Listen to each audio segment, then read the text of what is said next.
Tubuh Susanshi tersentak. Dia telah bersama dengan Jiang Nanan selama beberapa waktu. Namun, dia selalu menjadi yang mengambil inisiatif. Jiang Nanan jarang menanggapi pengakuannya. Sekarang dia mengatakan kata-kata seperti itu, bagaimana mungkin dia tidak merasa terkejut dan terkejut pada saat yang sama? Baik. Jika sesuatu seperti itu terjadi, aku akan membunuhmu terlebih dahulu sebelum aku mati bersamamu. Setidaknya kamu tidak akan sendirian. Pui, Pui, Pui. Bisakah kalian berdua terdengar sangat tidak menguntungkan? Xiao Xiao tidak tahan untuk tidak ikut campur. Hicaito menyentuh kepala Xiao Xiao dan berkata, "Baiklah, semuanya tenang. Mari kita bersiap untuk putaran tim. Yu Hao, kamu masih akan memimpin tim." Baik. Huo Yu Hao sedikit tidak stabil saat ini. Dia melihat Bei Bei yang pucat dan tidak sadar sambil menggigit bibirnya. Semuanya disebabkan oleh gereja Roh Kudus. Mereka membuat Guru Xiao Ya seperti itu. Karena mereka, senior tertua dan Guru Xiao Ya sangat kesakitan. Mereka harus membayar harganya. Huo Yu Hao bukan hanya junior bagi Bei Bei dan Tang Ya. Mereka berdua telah mengubah hidupnya.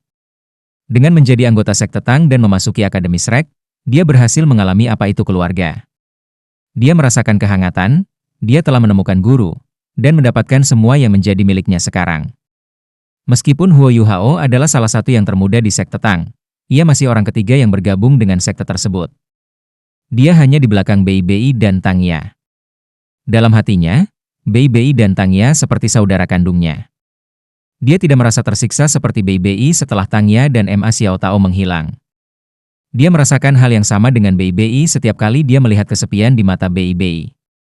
Dia telah mengembangkan hati yang tenang setelah menjalani pelatihan rencana tentara tertinggi. Namun, perasaan tenang ini hanya menekan sisi emosionalnya. Represi ini tidak efektif sepanjang waktu.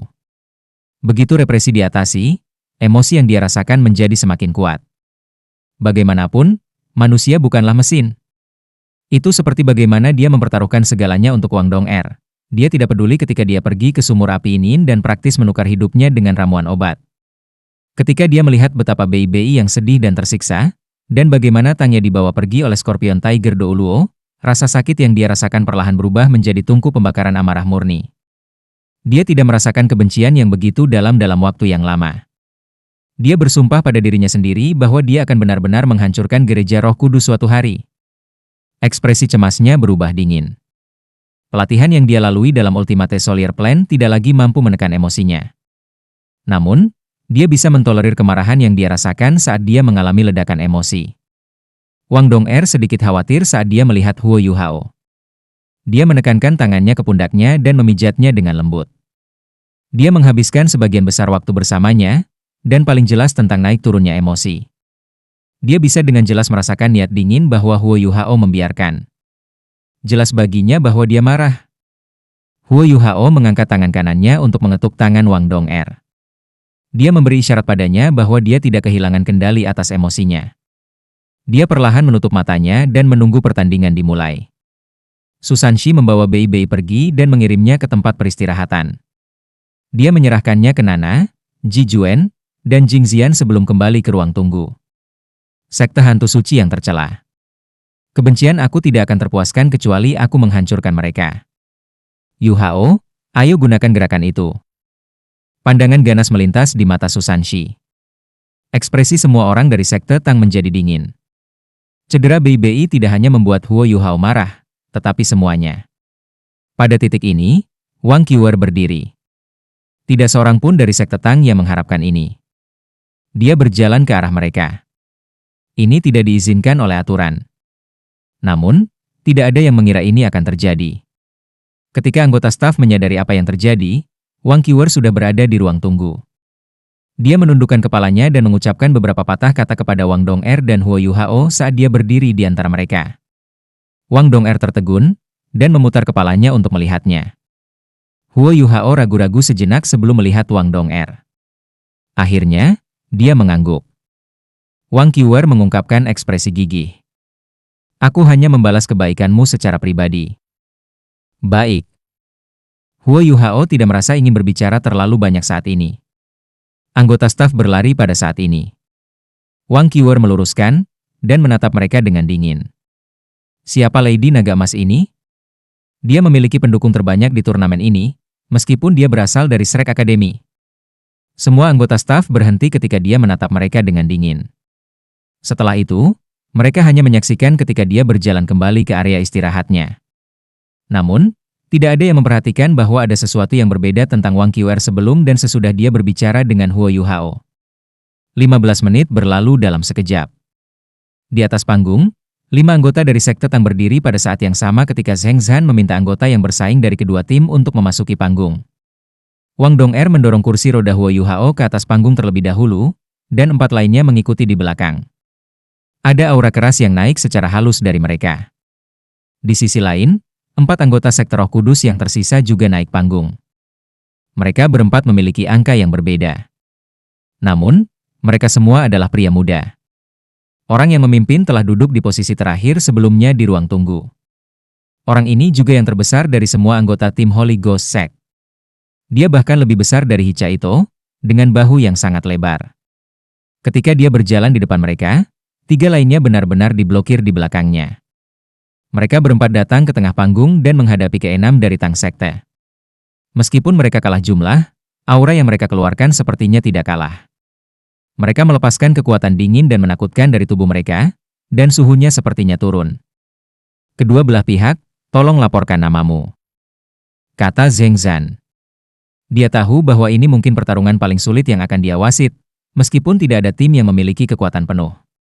Jika 10 dari mereka bertarung melawannya, dia tahu bahwa tidak akan mudah untuk mengalahkan mereka, terutama 4 tuan jiwa jahat yang misterius. Zheng Zhan bisa mengatakan bahwa BIBI mampu mengalahkan 2 lawannya sebelumnya karena dia memiliki elemen alami yang bisa menekan tuan jiwa jahat. Namun, apakah sisa sekte tak memiliki kemampuan seperti itu? Master jiwa jahat tidak bisa diukur menggunakan logika. Pernah ada master roh jahat yang telah membunuh 10 tuan jiwa pada tingkat kultivasi yang sama dengannya. Ada 4 tuan jiwa jahat seperti itu sekarang. Tidak ada yang tahu apa yang mampu mereka lakukan, karena mereka tidak pernah muncul di chapter sebelumnya. Tuan-tuan roh jahat yang telah bersaing di putaran sebelumnya semua berada di area istirahat sekarang. Mereka tidak diragukan lagi pengganti bagi beberapa penguasa jiwa jahat terakhir di atas panggung sekarang. Tang Sekte, Huo Yuhao. Sebagai pemimpin tim acting, Huo Yuhao melaporkan namanya terlebih dahulu. Tang Sekte, Dia Chaito. Tang Sekte, Susan Shi. Tang Sekte, Jiang Nanan. Tang Sekte, Xiao Xiao. Tang Sekte, Wang Dong'er. 6 dari mereka menggunakan metode paling sederhana untuk melaporkan nama mereka. Mereka tidak punya niat untuk menyembunyikan niat membunuh yang datang dari tubuh mereka. Orang terbesar dari Sekte Roh Kudus berkata, Sekte Roh Kudus, Lu Genggeng. Sekte Hantu Suci, Yan Feng. Sekte Hantu Suci, Tang Dai. Sekte Hantu Suci, Guyu. 4 orang, 4 suara berbeda. Suara Lu Genggeng keras dan jelas. Ini jarang terjadi di antara tuan jiwa jahat. Bukan saja dia tidak terdengar menakutkan, dia bahkan tampak cukup bersemangat. Dari 3 di belakangnya, Yan Feng memiliki sosok paling biasa. Namun, aura yang dia pancarkan adalah yang paling dingin dan paling menakutkan. Dia merasa seperti ular berbisa yang menyeramkan. Tang Dai menyembunyikan auranya yang terbaik. Hanya dari auranya, rasanya seperti dia adalah orang biasa. Huo Yuhao bahkan tidak bisa merasakan gelombang kekuatan jiwa dari tubuhnya. Dia cukup tinggi, hanya setengah kepala lebih pendek dari Lu Genggeng, tetapi sangat kurus. Guyu sangat kekar. Bahunya hampir selebar Lu Genggeng, tetapi tingginya mencapai hanya melewati pinggang Lu Genggeng. Saat mereka berempat berdiri di sana, perasaan pertama yang mereka berikan adalah tidak cocok. Kedua belah pihak, mohon mundur dan bersiaplah untuk memulai pertarungan, Zheng Zhan menginstruksikan mereka. 10 dari mereka berbalik pada waktu yang hampir bersamaan dan berjalan menuju sisi panggung masing-masing. Saat mereka bergerak, Huo Yuhao mengaktifkan deteksi spiritualnya. Dia juga menggunakan tiruannya untuk menyembunyikan cincin jiwanya. Dengan deteksi spiritualnya, Huo Yuhao secara alami tidak perlu menggunakan kata-kata untuk berkomunikasi dengan teman satu timnya. Di sisi lain, keempat tuan roh jahat tampaknya tidak berinteraksi satu sama lain sama sekali. Mereka juga tidak bergegas. Mereka juga berjalan perlahan ke sisi panggung. Zheng Zhan mengangkat tangan kanannya ketika kedua belah pihak mencapai sisi panggung masing-masing. Itu pertanda bagi semua orang bahwa mereka harus bersiap untuk pertandingan dimulai. Sekte Tang dengan cepat mengatur formasi mereka. Mereka melakukannya secara berbeda dari putaran sebelumnya. Kali ini, Su Sanxi tidak ada di depan, Hichaito berada. Xiao Xiao ada di sebelah kiri di baris kedua, sementara Jiang Nanan di sebelah kanan. Su Sanxi berdiri di belakang Wang Dong'er. Wang Dong'er dan Huo Yuhao ada di barisan belakang. Mereka berenam membentuk bentuk salib yang sangat aneh dengan semua orang berdiri di depan Su Sanxi. Zheng Zhan sedikit terkejut ketika melihat formasi mereka. Apa formasi ini? Strategi Tang Sekte memang sangat aneh. Mereka menggunakan formasi berbeda setiap putaran. Jangan bilang mereka masih bisa melakukan trik seperti BI-BI. Di sisi lain, pembentukan sekte Roh Kudus jauh lebih sederhana. Lu Genggeng dan Tang Dai berdiri di depan, sementara Yan Feng dan Guyu berdiri di belakang mereka. Mereka berempat membentuk kotak sederhana. Melihat bahwa kedua pihak sudah dalam posisi dan tidak memiliki niat untuk berubah, Zheng Zhan mengambil napas dalam-dalam sebelum berteriak, "Berjuang, mulai!" Para anggota kedua tim melepaskan jiwa bela diri mereka segera. 6 cincin jiwa Caito bersinar. Setelah ini, binding light muncul di dadanya. Sisanya juga melepaskan jiwa bela diri mereka. Cincin jiwa yang menyilaukan mulai naik. Zheng Zhan adalah insinyur jiwa kelas 9. Di antara 10 pesaing di atas panggung saat ini, hanya Hichaito yang merupakan insinyur jiwa. Jadi, dia secara alami memperhatikan kinerja Hichaito. Saat turnamen mencapai tahap ini, semua sekte rekayasa jiwa telah diusir. Hichaito adalah satu-satunya insinyur jiwa yang tersisa. Sangat sulit untuk mengatakan apakah Huo Yuhao adalah seorang guru jiwa, atau seorang insinyur jiwa. Melihat bahwa Hichaito segera menggunakan binding light kelas 7-nya, Zheng Zhan mengerutkan alisnya. Idiot ini kenapa dia menggunakan binding light miliknya sekarang?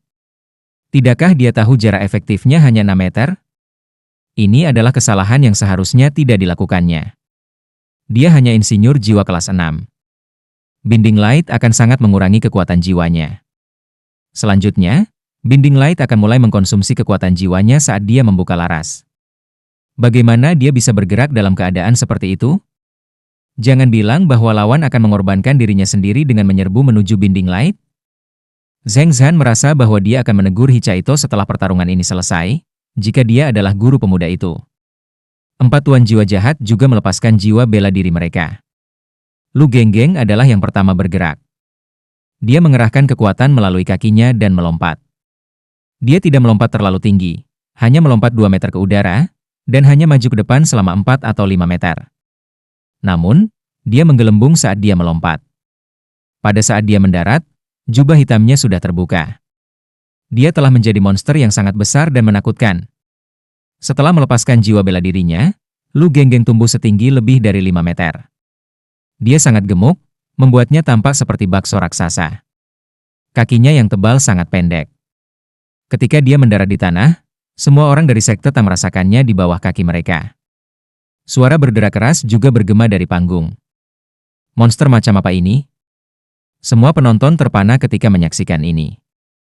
Lu Genggeng seperti pria gemuk. Tubuhnya memancarkan gelombang kekuatan jiwa hijau gelap. Yang aneh adalah bahwa gelombang-gelombang ini seperti kabut aritmia ketika mereka naik di sekitar tubuhnya. Kepalanya membengkak seperti bola, dan mata merah darahnya tampak sangat galak. 6 cincin jiwanya tampak sangat besar karena tubuhnya yang besar. Yang menakutkan adalah bahwa potongan-potongan lemak di lengan dan pundaknya tampaknya telah dijahit bersama. Kulitnya muncul sebagai bercak. Dia membuka mulutnya lebar-lebar dan air liur mengalir dari sana terus-menerus. Saat mendarat di lempengan baja di tanah, embusan asap membubung. Ketika mereka melihatnya, semua orang dari Tang Sekte tidak bisa tidak mengingat Feng Ling. Namun, Feng Ling menakutkan karena napasnya yang bau. Air liur dari pria gemuk ini di depan mereka sekarang jauh lebih menakutkan. Setelah dia membesar dalam ukuran, Lu Genggeng menyerbu menuju Sekte Tang dengan gerakan berayun. Semua orang dari Sekte Tang terkejut ketika mereka melihatnya. Apa jiwa bela dirinya? Hanya mata Huo Yuhao yang bersinar dengan dingin. Kekejian. Ini momok yang menakutkan. Ini memakan mayat untuk meningkatkan kekuatannya. Setelah terluka, ia bisa melahap mayat untuk pulih. Kemampuannya harus mencakup kecepatan, kontrol, dan serangan. Ini adalah jiwa bela diri yang sangat kuat, komprehensif dan jahat. Berhati-hatilah terhadapnya. Aura hijau gelap di sekitarnya seharusnya beracun. Ini sebenarnya adalah kekejian. Huo Yuhao dalam hati ngeri. Meskipun dia bisa menunjukkan karakteristik kekejian ini, itu sebenarnya pertama kalinya dia melihatnya. Dia telah belajar segalanya tentang kekejian dari Electrolux ini. Bahkan di dunia momok, kekejian menduduki peringkat teratas. Di sebelah Lu Genggeng, Tang Dai juga mengambil langkah besar ke depan. Dia tidak sekuat Lu Genggeng saat dia melompat maju. Namun, transformasi pada tubuhnya tidak kalah menakutkan. Tubuhnya bertambah besar dengan setiap langkah yang diambilnya. Ketika dia tiba di samping Lu Genggeng, dia sebenarnya setengah meter lebih tinggi darinya. Namun, dia tidak gemuk seperti kekejian. Dia telah berubah menjadi kerangka besar yang terbuat dari tulang emas gelap. Transformasi pada kedua tubuh mereka terlalu aneh. Para penonton tidak bisa membantu tetapi berseru hal-hal jijik. Di panggung utama, Su Tianran mengerutkan alisnya. Dia tiba-tiba merasa bahwa itu adalah kesalahan untuk membiarkan sekte Roh Kudus berkompetisi di turnamen ini. Keberadaan mereka terlalu banyak untuk diambil oleh orang biasa dan guru jiwa.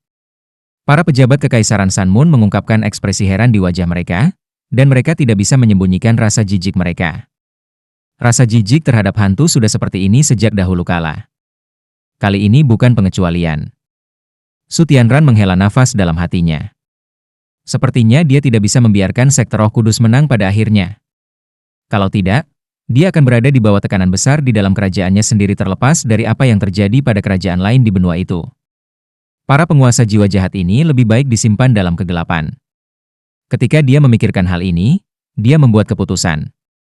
Tidak apa-apa jika Holy Ghost Sect kehilangan pertandingan semifinal ini. Bahkan jika mereka menang, dia akan membuat mereka kehilangan final dan memberikan kejuaraan ke Akademi Shrek. Dibandingkan dengan posisinya di Kekaisaran, kehilangan gelar juara di Akademi Shrek tidak akan mempengaruhi reputasi Kekaisaran. Raja Kerangka. Pertahanan fisik dan energinya sangat kuat.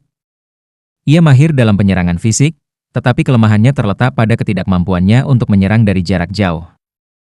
Huo Yuhao segera memperingatkan rekan satu timnya saat dia melihat transformasi Tang Dai. Pada saat yang sama, ia juga ragu. Sepertinya banyak dari master jiwa jahat ini terkait dengan hantu. Saudara-saudara Zhongli yang aku temui sebelumnya sangat mahir mengendalikan jiwa. Wang Xiaolei juga iblis penyihir, yang mirip dengan hantu.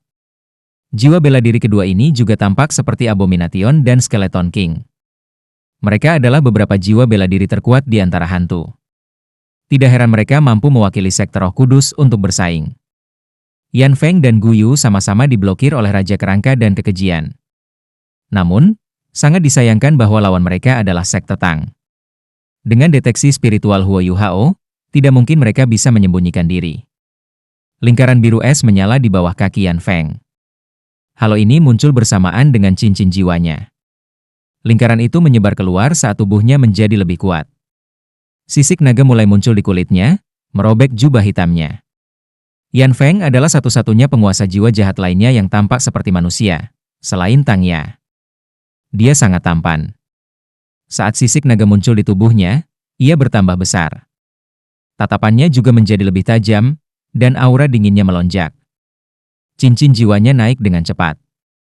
2 cincin jiwa kuning, 2 ungu dan 3 hitam. 7 sage jiwa berdering. Dia sebenarnya adalah sage jiwa. Dia adalah sage jiwa jahat, sama seperti Tang Ya. Ketika semua orang dari Tang Sekte melihat 7 cincin jiwa Yan Feng, mereka menjadi sangat serius. Jika bukan karena fakta bahwa Bei Bei telah menyingkirkan 2 tuan jiwa jahat 6 cincin dan menyebabkan Tang Ya 7 cincin kehilangan kendali, mereka mungkin telah benar-benar ditekan dalam pertarungan 7 lawan 7, karena sekte Roh Kudus memiliki 2 orang bijak jiwa yang jahat. Bahkan sekarang, mereka berada dalam situasi yang mengerikan. Yan Feng adalah sage jiwa, sedangkan sisanya semua adalah kaisar jiwa. Jiwa bela diri Gu Yu adalah staf tulang panjang. Staf tulang terbuat dari tulang putih, dan panjangnya 3 meter. Ada tengkorak abu-abu perak di ujung tongkat, yang matanya menyala dengan nyala ungu redup. Dia adalah master jiwa jahat yang sangat kuat. Gu Yu mengangkat tongkat tulangnya, dan Yan Feng membungkuk sedikit sebelum 2 sayap besar terbuka di punggungnya. Sayapnya biru es dan terbuat dari tulang, dihubungkan oleh cahaya abu-abu kebiruan. Ketika sayap terbuka, mereka membentang hampir 6 meter. Mereka memukul sekali, dan dia naik ke udara, melayang di depan Lu Genggeng dan Tang Dai. Berbasis darat, berbasis udara, dan jarak jauh. Keempatnya mahir di berbagai bidang. Seiring dengan Tangya, yang mahir mengendalikan, Wang Xiaolei, yang mahir dalam serangan dan kontrol jarak jauh, dan Jili, yang mahir dalam menyerang dan bertahan, mereka membentuk tim yang sangat menakutkan. Dalam sejarah turnamen Master Jiwa Pemuda Elit-Elit, mereka adalah salah satu tim terkuat dalam hal kekuatan bertarung. Bahkan tidak terlalu berlebihan untuk mengatakan bahwa mereka adalah tim terkuat yang pernah bersaing. Itu jelas bahwa kontribusi BBI di chapter eliminasi individu sangat penting. The Abomination dan Skeleton King menyerbu ke depan pada saat yang sama, keduanya tampak sangat canggung saat mereka berjalan lamban. Di udara, cahaya biru es Yan Feng menjadi lebih kuat dan lebih kuat. Dia juga maju dengan dua lainnya. Guyu mengangkat tongkat tulangnya, dan bola cahaya ungu terbentuk di ujung tongkat. Sebuah lingkaran cahaya keunguan muncul di masing-masing dari 3 tubuh tuan roh jahat lainnya di depannya. "Mari kita mulai," teriak Susanshi. Dia mengangkat Shield of the Suanu Turtle, dan cahaya hitam yang intens tiba-tiba bersinar. Cincin jiwa keempatnya juga menyala ketika tindakannya dikaburkan oleh sosok kekar Hichaito. Hichaito juga langsung berbalik dan menghadap Susanshi. Xiao Xiao melepaskan Trelive Soul Crus Cauldron dan mengepung Susanshi di tengah-tengah mereka. Apa yang mereka lakukan? Jawabannya segera terungkap.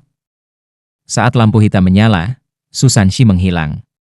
Orang lain segera menggantikannya, muncul di tengah 5 anggota Tang sekte lainnya. Seven Monster Shrek pernah menggunakan strategi ini di turnamen sebelumnya. Dalam turnamen ini, Susanshi telah menggunakan pemindahan dunia bawah misterius sebelumnya. Namun, dia telah merahasiakan strategi ini sampai sekarang untuk menghadapi lawan terkuat mereka. Huo Yuhao tidak memilih Tang Dai, Lu Genggeng atau Yan Feng. Dia memilih Guyu sebagai gantinya, yang ada di sana untuk mendukung 3 lainnya. Sangat mudah baginya untuk membuat keputusan ini. Lu Genggeng dan Tang Dai terlalu besar. Formasi Tang sekte kemungkinan akan dipaksa keluar dari bentuk jika salah satu dari mereka dipindahkan. Pada saat yang sama, kedua jiwa bela diri mereka membela diri, sementara Yan Feng adalah sage jiwa. Huo Yuhao tidak percaya diri dalam menyingkirkan mereka dengan cepat. Jadi dia mengalihkan sasarannya ke Guyu, yang hanya seorang kaisar jiwa, tetapi yang kemampuannya bersifat jangka panjang, mengendalikan, dan tambahan. Dengan bimbingan deteksi spiritual, pemindahan dunia bawah misterius Susanshi masih berlaku meskipun dia tidak bisa melihat atau dilihat oleh lawan-lawannya. Seketika, keduanya bergeser posisi. Guyu heran menemukan bahwa ia berada di wilayah musuh. Dia bahkan dikelilingi. Sekte Tang disiapkan. Wang Dong'er menarik kursi roda Huo Yuhao dan melompat mundur, bersama dengan 4 anggota tim lainnya. 3 kuali Xiao Xiao dilepaskan pada saat ini. Dengan ledakan keras, gemetar kuali itu terdengar. Guyu baru saja muncul, tetapi kekuatan tumbukan yang sangat besar dari kuali segera mengenai dia. Guyu masih sedikit bingung, tapi dia sudah benar-benar terjebak. Mereka tidak sepenuhnya tidak berdaya melawan pemindahan dunia bawah misterius Susanshi. Setelah semua, Tang sekte memang menggunakannya beberapa kali sebelumnya di turnamen. Sementara mereka menemukan bahwa keterampilan ini dapat dianggap sebagai keterampilan ilahi untuk seorang guru jiwa tipe pertahanan. Guru jiwa harus terlebih dahulu dapat mengunci posisi lawannya. 4 tuan roh jahat yang tersisa semuanya sangat kuat. Kecuali untuk Guyu, 3 lainnya akan sangat tahan bahkan jika mereka dikelilingi, dan masih bisa melepaskan kekuatan bertarung besar mereka. Karena itu, mereka tidak takut dipindahkan. Mereka juga siap untuk itu. Guyu dilindungi oleh Raja Kerangka dan Kekejian. Dia adalah master jiwa tipe tambahan dan tipe kontrol. Selama dia tidak dikunci oleh Susanshi, dia tentu saja tidak perlu takut. Ketika dia melepaskan kemampuannya, dia bahkan mungkin lebih menakutkan daripada 3 lainnya. Namun, siapa yang mengira Susanshi akan menggantikannya tanpa mengetahui posisinya? Perubahan mendadak dalam peristiwa ini menyebabkan Guyu panik. Sementara Gereja Roh Kudus adalah sekte penguasa jiwa jahat, mereka bahkan lebih gigih daripada sekte tubuh dalam keyakinan mereka pada kemampuan guru jiwa, dan membenci alat jiwa. Ini juga mengapa tidak ada penguasa jiwa jahat yang dilengkapi dengan Invincible Barriers. Kalau tidak, BBI tidak akan mudah membunuh mereka sebelumnya. Guyu memang master roh jahat yang kuat. Ketika dia menemukan bahwa dia terjebak, cincin jiwanya yang keenam bersinar tanpa ragu-ragu. Ketika cincin jiwa hitam terlintas, tubuhnya mulai berubah bentuk. Cauldron Quaking Tremble Xiao-Xiao menyapu melewatinya, tetapi tidak berpengaruh padanya. Kosong. Itu adalah keterampilan jiwa yang sangat kuat. Keterampilan jiwa ini memungkinkan tubuh seseorang menjadi seperti udara, dan membuat seseorang tahan terhadap serangan kekuatan fisik dan jiwa. Lebih tepatnya, kedua jenis serangan ini tidak efektif terhadapnya setelah void-nya mulai berlaku. Di Gereja Roh Kudus, hanya murid-murid yang luar biasa yang memiliki kesempatan untuk memperoleh keterampilan jiwa semacam itu dengan bantuan para atasan. Pada saat-saat kritis, itu bahkan mungkin lebih efektif daripada Invincible Barrier. Namun, Void tidak melindungi satu dari segalanya. Huo Yuhao juga ditempatkan di tempat yang sulit sekarang. Cahaya keemasan melintas dari dahinya, dan matanya yang vertikal menyala. Guyu tidak bisa menyerang, karena ia dalam kondisi void-nya. Ketika tiga anggota timnya menyadari ada sesuatu yang salah, Susanshi sudah di belakang mereka. Bercak cahaya hitam melonjak. Itu adalah domain Xuanwu. Untuk menunda mereka bertiga, Susanshi menggunakan kekuatan domainnya. Mereka bertiga tampaknya telah jatuh ke dalam rawa yang dalam, dan tidak bisa membebaskan diri. Bukan hanya ini, tetapi cincin jiwa pertamanya juga menyala. Gempa dunia bawah misterius dilepaskan. Cahaya hitam di domain Xuanwu mulai bergetar, menyebabkan tiga tuan jiwa jahat jatuh di bawah kendali Susanshi dalam domain ini. Susanshi sudah banyak berdarah saat ini. Ini adalah pengorbanan yang dia lakukan untuk memenangkan putaran tim.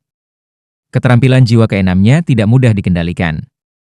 Seiring dengan fakta bahwa cedera lamanya belum pulih, dia berada di bawah tekanan besar saat dia melepaskan semua kekuatannya, meskipun dia berhasil menjebak lawan-lawannya. Lampu emas keunguan bersinar. Guyu menjerit menyedihkan. Topi dan kerudung bambu hitamnya terbentur dari kepalanya, memperlihatkan wajah pucat-pucat dan kepalanya yang botak. Namun, kepalanya tampak dalam kondisi yang sangat berbahaya sekarang. Ada darah mengalir keluar di mana-mana, dan tubuhnya tampak sangat tidak stabil. Kekosongannya memang mampu mencegah sebagian besar serangan kekuatan fisik dan jiwa. Namun, itu tidak bisa menahan kekuatan spiritual. Huo Yuhao sangat membenci sektor Roh Kudus, dan dengan demikian dia segera menggunakan taktik terkuatnya melawan mereka saat dia bergerak. Dia menggunakan mata takdir dan shock spiritual. Cahaya keunguan keemasan itu seperti pedang tajam yang menusuk jauh ke dalam jiwa lawannya. Guyu langsung keluar dari kondisi void-nya. Arai heksagram emas dilepaskan pada titik ini. Saat naik, itu mendarat di tubuh Guyu pada saat yang sama dengan binding light yang muncul di belakang punggungnya. Tanpa kekosongannya, bagaimana dia bisa menolak terikat? Selain itu, pikiran Guyu benar-benar kosong pada saat ini, karena jiwanya telah sangat rusak. Sayap Wang Dong Er terbuka, dan dia melayang ke udara pada saat yang sama ketika dia menggunakan heksagram array-nya. Saat tubuhnya melintas, dia tiba di depan Guyu. Dia mengangkat tangan kanannya dan mengarahkan jari telunjuknya 1 inci dari dahi Guyu. Tangan kanannya berubah keemasan. Meskipun dia hanya menunjuk 1 jari, ujung jarinya tampak bersinar seperti matahari kecil. Cahaya keemasan seperti osyair menyala sebelum menghilang. Guyu menyandarkan kepalanya ke belakang, dan cahaya keemasan menembus bagian belakang kepalanya sebelum menghilang di udara. Tubuhnya menjadi benar-benar kaku. Pada saat itu, 3 tuan jiwa jahat lainnya tahu bahwa Guyu sudah mati ketika mereka melihat Guyu dipaksa keluar dari kondisi void oleh shock spiritual Huo Yuhao. Mereka tahu dia adalah orang mati. Mereka memang ganas. Mereka tidak mencoba membebaskan diri dari wilayah Xuanwu milik Susanshi. Sebaliknya, mereka berbalik pada saat yang sama dan menyerbu ke arahnya. Karena salah satu dari mereka sudah mati, mereka harus menyeret setidaknya 1 orang dari Tang Sekte ke bawah bersamanya. Susanshi sangat penting bagi Sekte Tang. Tanpa tuan jiwa tipe pertahanan mereka, Sekte Tang akan merasa sulit untuk melawan mereka bertiga. Mereka bertiga memang sangat kuat. Tang Dai mengangkat tangannya, dan lengannya yang hitam dan kurus berubah menjadi 2 tulang hitam pekat yang menebas pada saat yang sama. Dia berhasil mengukir jalur melalui domain. Lu Genggeng memancarkan cahaya merah-merah, meningkatkan kecepatannya di domain. Dia menyerang Susanshi dengan gila-gilaan dan membuka mulutnya. Sepertinya dia ingin menelan yang lain. Yan Feng masih yang paling menakutkan. Dia memancarkan cahaya biru es yang kuat, dan tubuhnya melebar lebih jauh saat dia terbang. Saat sayapnya mengepak ke depan, dua garis cahaya seperti kabut, biru es melesat ke arah Susanshi. Dimanapun dua garis cahaya berlalu, domain Suanu milik Susanshi tampak seperti membeku di tempat. Tidak peduli seberapa kuat Susanshi, dia masih segera ditempatkan dalam posisi genting melawan tiga tuan jiwa jahat yang kultivasinya tidak kalah dengan miliknya. Di sisi lain panggung, Huo Yuhao dan yang lainnya segera bertindak setelah menyingkirkan Guyu. Jiang Nanan dan Xiao Xiao meningkatkan kecepatan mereka saat mereka maju ke depan menuju lawan mereka. Hichaito melepaskan mata ketakutan kelas 7-nya ke udara. Itu terlalu penting di chapter tim ini. Dengan itu, lawan mereka akan sangat resah dan berhati-hati. Huo Yuhao dan Wang Dong'er adalah yang paling aneh. Setelah Wang Dong'er Broken Devil of Light menghancurkan otak Guyu, dia berputar di udara dan mendarat di kursi Huo Yuhao. Dia menekuk lutut dan mendarat di pangkuan Huo Yuhao. Pada saat yang sama, dia membuka lengannya lebar-lebar dan meraih lehernya.